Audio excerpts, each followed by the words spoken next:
आज मैं तिहाड़ जेल में हमारे नेशनल कन्वीनर और दिल्ली के लोकप्रिय मुख्यमंत्री श्री अरविंद केजरीवाल जी को मिलके आया हूं।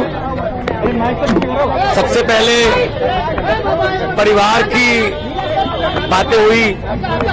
मेरी बेटी नियामत जो कि अभी 1 महीने की हुई है, उसका हालचाल पूछा, कैसी है वो। उसके बाद पंजाब के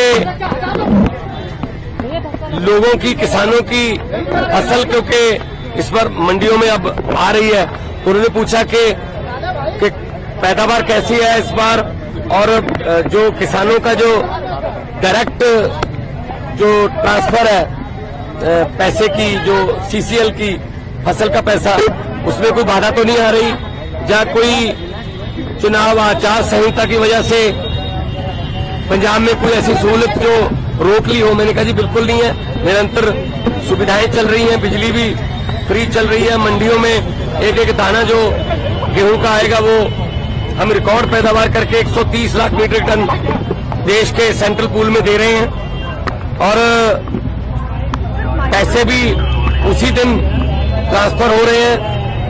और जो हारी बोलते हैं पंजाबी में इसको, तो ये गेहूं का सीजन जो है वो अभी चरम सीमा पे है। 2-4 दिन में जो सीजन है खत्म हो जाएगा।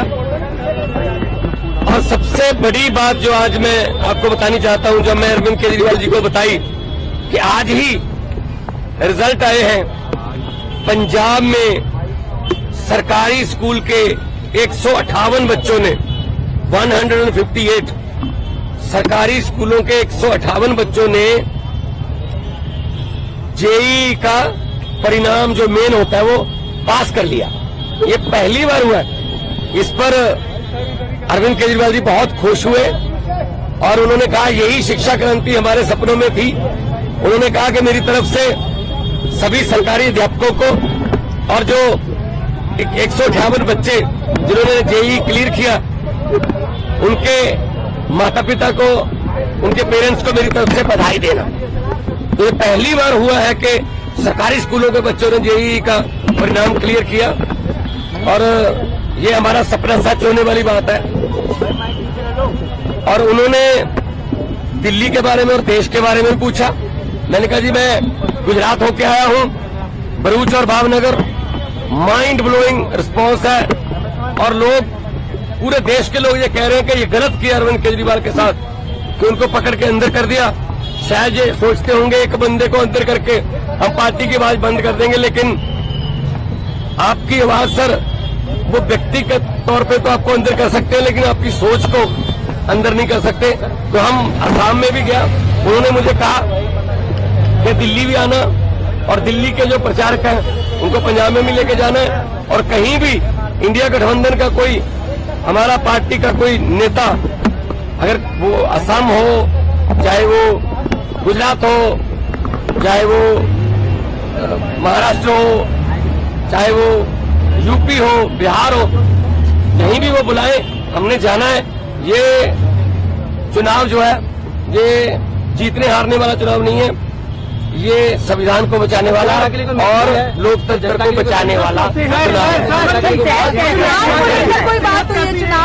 सेहत उनकी ठीक है, वो कह रहे हैं कि मुझे इंश्योरेंस मिल रही है, और अब मेरा रूटीन में चेकअप भी हो रहा है, तो सेहत उनकी बिल्कुल ठीक है। एक इम्पोर्टेंट सवाल है, ने ये कहा है कि अगर उनकी जान को खतरा है, जेल तो आप ही के अधीन आती है, लेकिन फिर भी अगर मुझ पर शिकायत आएगी तो हम देखेंगे, क्योंकि पिछली बार आपने कहा था कि आतंकवादियों से भी बुरा सलूक अरविंद केजरीवाल के साथ किया जा रहा है। नहीं, मीटिंग तो आज भी मेरी उसी तरीके से हुई है।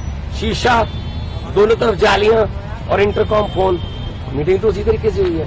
ये इन्होंने शायद ये मन में धार रखा है कि हम सीधा नहीं मिलने देंगे, ये इनकी मर्जी हो सकती है या इनकी नफरत की इंतहा हो सकती है, लेकिन इतना मैं बताना चाहता हूं कि अरविंद केजरीवाल जी की जो सोच है, अरविंद केजरीवाल जी ने जो अंदर से मुझे संदेश दिया वो यही दिया कि लोगों को ये बता देना मेरी फिक्र मत करना, लेकिन वोट जरूर डालना और लोकतंत्र और संविधान को बचाने के लिए वोट डालना, तानाशाही जो आ चुकी है देश में उसको खत्म करने के लिए वोट डालना। सर जल्दी राघव चड्ढा भी कैंपेन करते नजर आएंगे? बिल्कुल आएंगे। हमारे सारे नेता जो है वो हमारे सभी नेता अपनी अपनी जिम्मेदारी लगे हुए हैं। 11 खेलते हैं, बाकी कोचिंग स्टाफ में होते हैं, कुछ नेट में बॉलिंग करते हैं, कुछ नेट में बैटिंग करते हैं, 4 एक्स्ट्रा प्लेयर होते हैं। तो हमारा एक संगठन है, तो जिसकी ड्यूटी जहां भी लगेगी हम वहां जाएंगे और 4 जून को आम आदमी पार्टी भारत की एक बहुत बड़ी शक्तिशाली राजनीतिक शक्ति बन के उभरेगी।